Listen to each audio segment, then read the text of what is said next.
Hey guys, in today's video we're going to talk about movement and how movement can make you a better solo PvP pilot. This also applies to small gang PvP, but for this video and to make it simple, we'll just talk about solo PvP. So, by saying movement, I don't mean maneuvering. When you stay inside one system, or even within two systems, jumping gate to gate trying to get isolations, maneuvering for an isolation or maneuvering to try to get yourself into an advantageous position against your enemies. That's maneuvering. That's not movement. By movement, I mean going gate to gate to gate, jumping along a route. The reason that movement is so, well, first before I talk about the reason, let me first talk about the reason why I think I've come to this conclusion and it's become so obvious to me recently. I've always kind of known that movement was very important to solo PvP, but for the last couple months I've been trying to fly a lot of Tech 1 battle cruisers, and I've had a ton of fun with them. The whole tank Brutix with MJD and blasters, it's awesome. The Prophecy armor buffer tank with drones, pretty cool. I'm not decided how much I love it yet. Definitely the Brutix is awesome though. But they're disposable. Like for the Brutix, fully fit after insurance, like 30, maybe 40 mil. Super cheap to PvP in.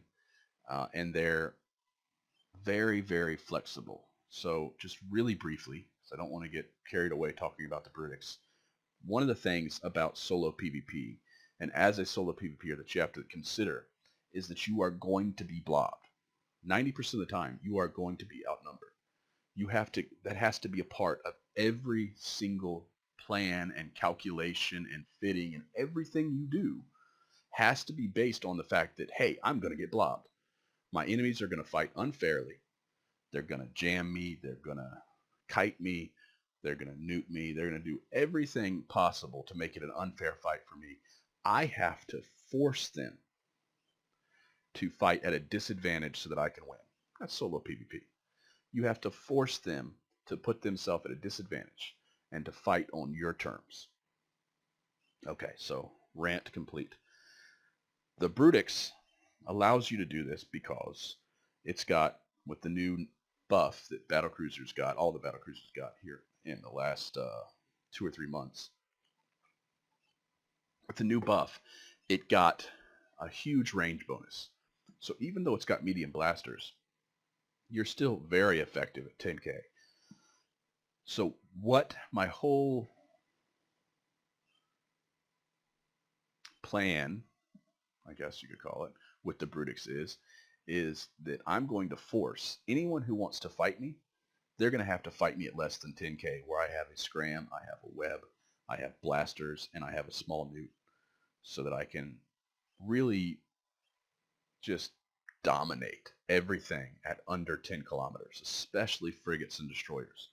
So much destroyers. I love going out there and killing Spapools and Hecates, um, all the other ones, as well as sabers, and just anything that comes within 10k dies, period, so long as it's not a larger ship like another battle cruiser or something, or a hack, a heavy assault cruiser.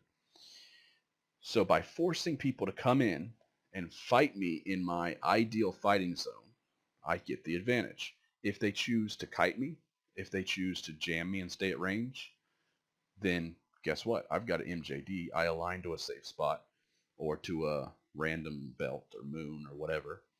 Hit my MJD, jump 100k. I'm already aligned. Hit the warp button and warp off. I escape. So that's why I love the Brutix so much. Anyways, as I've been roaming with the Brutix recently, I've come to the conclusion that the single biggest factor that decides whether or not it's going to be a successful night PvP is movement. So that's what prompts this video, is that revelation I had of how important movement is to my success as a solo PvPer. So let's give some examples now and describe why. So the worst thing that can happen to you as a solo PvPer is for you to get countered. For example, 9-4RP is the home to J4LP.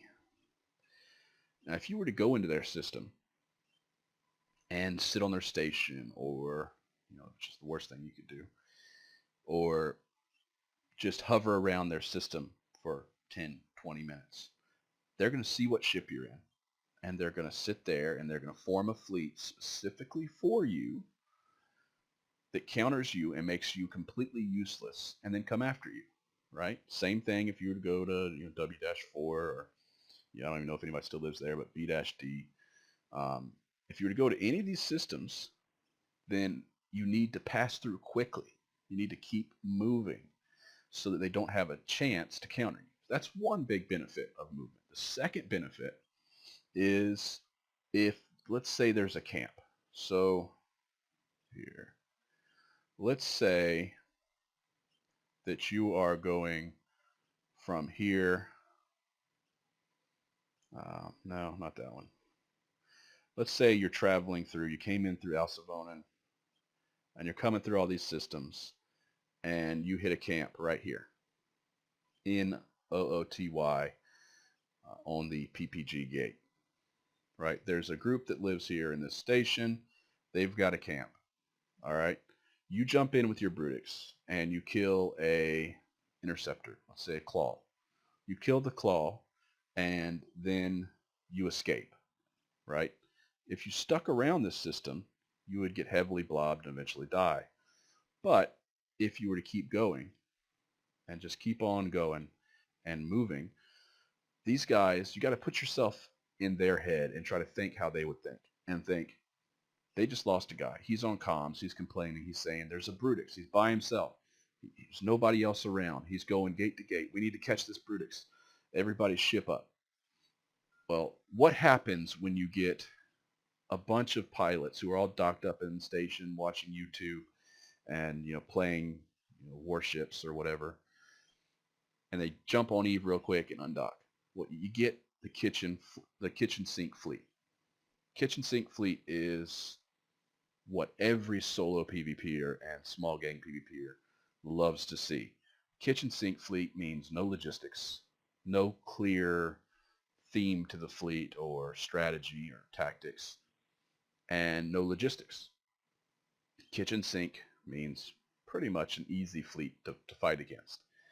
Further, because you're still moving and constantly jumping system to system, and maybe they're keeping up with just one guy to keep an eye on you, they have to stop you so that the heavier stuff can catch you. Heavier stuff, like cruisers, battle cruisers, and so on, is slower to warp than smaller stuff like frigates and destroyers. Like I said before, we're assuming they're going to blob us and fight unfairly. We're not, we're not in that fairyland where they're going to bring another Brutix and say, hey bro, 1 versus 1 Brutix. It's not going to happen. What's going to happen is they're going to bring 20 guys and try to blob you. So knowing that, we're continuing moving at a steady pace down the pipe. They have to catch me. So how are they going to catch me? They're going to send Sabres, Vapors, Interceptors, Hecates, Tech 1 frigates, etc., etc. All that juicy stuff that I love killing. That's the only thing they can send to catch me. That's the first thing that pops into their head, and they say, hey, let's send that stuff and go catch it. They do that, and let's say they catch me here in 6-7. So they catch me here, and we fight. I kill off, let's say I get pointed by a Malediction that stays out at 20, ignore him, kill a Faithful and a Saber, and then MJD away safely from the Malediction right as their cruisers and stuff are jumping in, and then I go to a safe spot and wait them out and leave. So by having that movement, I force them to put themselves at a disadvantage. So right, again, movement works in our favor. Anytime you sit still, you're allowing your opponents to take their time and to get organized and to bring a better fight. So by staying moving and using movement, you can increase the odds of you getting fairer fights. If you liked that video, then you'll love my PvP and IS guides at eveproguides.com. My most recent Ninja Pilgrim guide shows you how to fly a pilgrim into the most dangerous space in the game, survive, and get steady streams of kills while driving your enemies crazy.